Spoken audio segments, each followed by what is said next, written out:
ఈరోజు Chandrababu Naidu, Pawan Kalyan, home minister Anitha గారు, లోకేష్ గారు చెప్పాలి దీనికి ఆన్సర్. 11 సీట్లు కడప ఎమ్మెల్యే అని కిండల్ చేసిన వీళ్ళకి జగనన్న జిల్లాల పర్యటన వస్తే ఎందుకు తడిసిపోతుంది, ఎందుకు ఆంక్షలు పెడుతున్నారు? ఇదే ఆంక్షలు మీకు పెట్టామా మేము అధికారంలో ఉన్నప్పుడు? చంద్రబాబు నాయుడు తిరిగాడు, పవన్ కళ్యాణ్ తిరిగాడు, లోకేష్ కూడా పాదయాత్ర అని చెప్పి ఒక పాదయాత్ర చేశాడు. అది ఎవరు కూడా చూడని పాదయాత్ర. ఎప్పుడైనా ఆంక్షలు పెట్టామా?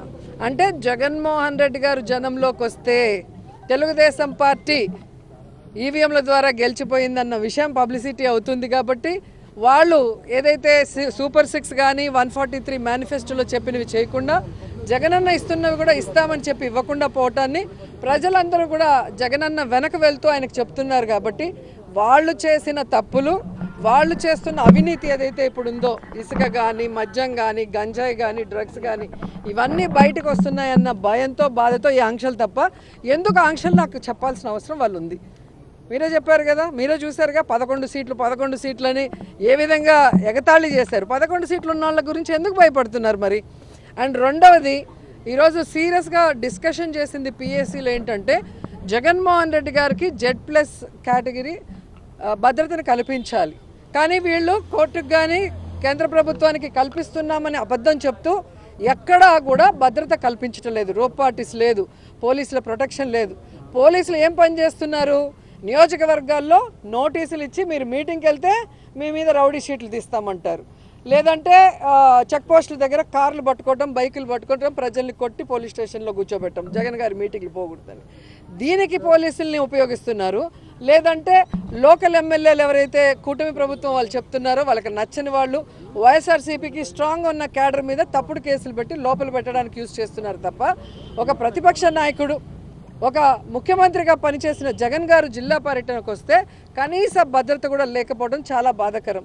మీరు చూశారు పొదిలీకి వెళ్ళినప్పుడు కానీ, రాప్తాడుకి వెళ్ళినప్పుడు కానీ. నేనైతే కళ్ళారా చిత్తూరుకి మ్యాంగో రైతుల కోసం వచ్చినప్పుడు చూశాను. ఒక్క పోలీస్ అంటే ఒక్క పోలీస్ ఆ మార్కెట్ యార్డ్లో ఉన్నారా? జనాలు ఎలా మీద పడి జగన్ గారిని వాళ్ళ వైపుకు లాగేసుకుంటున్నారు అభిమానంతో మనం చూసాం. అంటే జగన్ గారిని ఏదో ఒకటి చేయాలన్న తపన అనేది ఈ కూటమి ప్రభుత్వంలో కనిపిస్తుంది.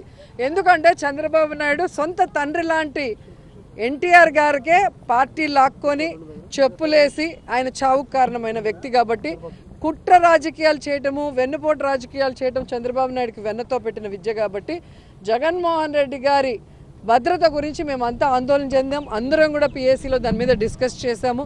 మేము న్యాయ పోరాటం దీని మీద చేయాలనుకుంటున్నాం. కేంద్రకు కూడా ఇన్ఫార్మ్ చేసి ఆయనకి భద్రత పెంచే విధంగా అడుగులు ముందుకు వేయాలి. అలాగే పార్టీ నుంచి ప్రతి జిల్లాలో నుంచి మరి జగన్ గారికి భద్రత కల్పించే విధంగా మేము ముందుకు వెళ్ళాలనుకుంటున్నాం. రెండోది, జగన్మోహన్ రెడ్డి గారిని ఆయన పార్టీని భూస్థాపితం చేయాలన్న ఒక్క నీతిమాలిన ఆలోచనతో చంద్రబాబు నాయుడు కూటమి ప్రభుత్వం ఈరోజు ఏ విధంగా తప్పుడు కేసులు పెట్టి ఇంపార్టెంట్ లీడర్స్ని అందరినీ కూడా అరెస్ట్ చేస్తూ వెళ్తున్నారు.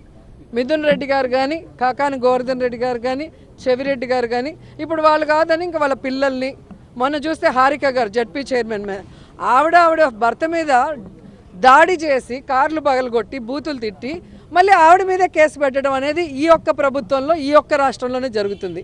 సో వాళ్ళకి మేము క్లియర్గా చెప్తున్నాం, మీరు తప్పుడు కేసులు పెడితే భయపడే వాళ్ళు ఇక్కడ ఎవ్వరు లేరు.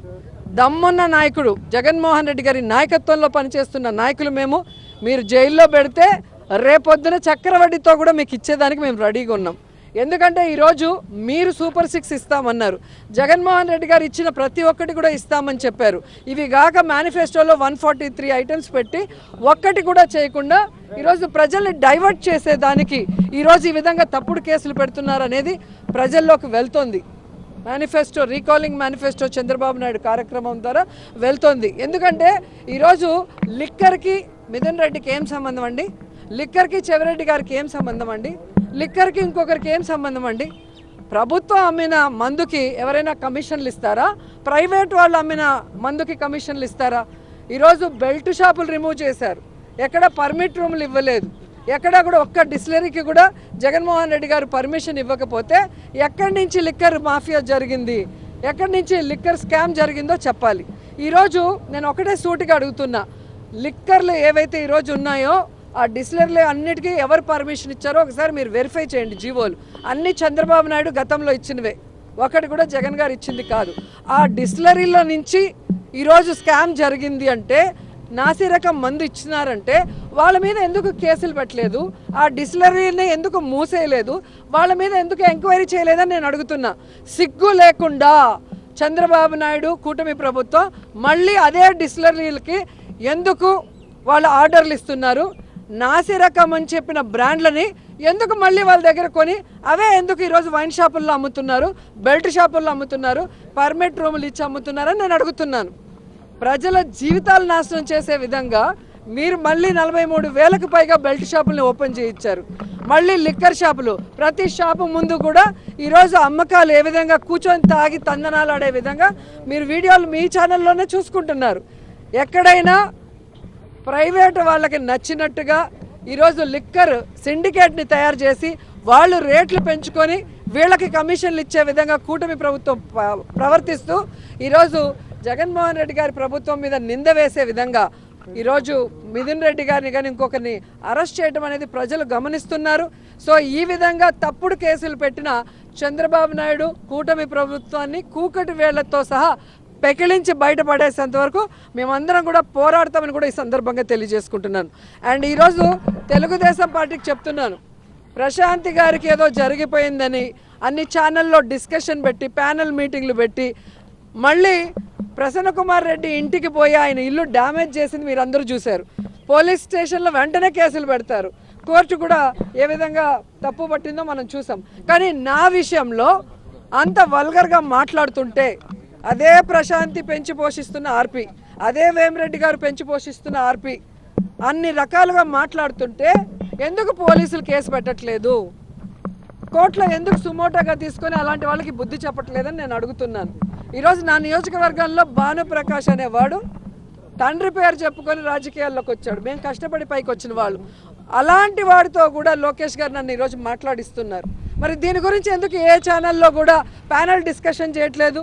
మేధావులు విశ్లేషకులు ఎందుకు కూర్చోవట్లేదు? అంటే మీ పార్టీలో ఉంటే వాళ్ళు మంచోళ్ళు, పక్క పార్టీలో ఉంటే వాళ్ళు చెడ్డోళ్ళు. ఇదే ప్రశాంతి వైసీపీ నుంచే కదా వచ్చింది. మరి ఆవిడ కోసం అంత ఆరాటపడిన వాళ్ళు ఈరోజు హారిక గారికి ఒకటి జరిగినా నాకు ఒకటి జరిగినా ఎందుకు పట్టించుకోవట్లేదు? మేము మహిళలు కాదా? మాకు మనోభావాలు లేదా? మా ఫ్యామిలీలు బాధపడవా? కాబట్టి ఈరోజు అధికారం ఉంది కదా అని ఎగిరెగిరి పడితే రాబోయే కాలంలో జగనన్న ముఖ్యమంత్రి అయిన తర్వాత ఎగిరెగిరి పడిన వాళ్ళని ఎగరేసి తంతామని కూడా ఈ సందర్భంగా తెలియజేసుకుంటున్నాను.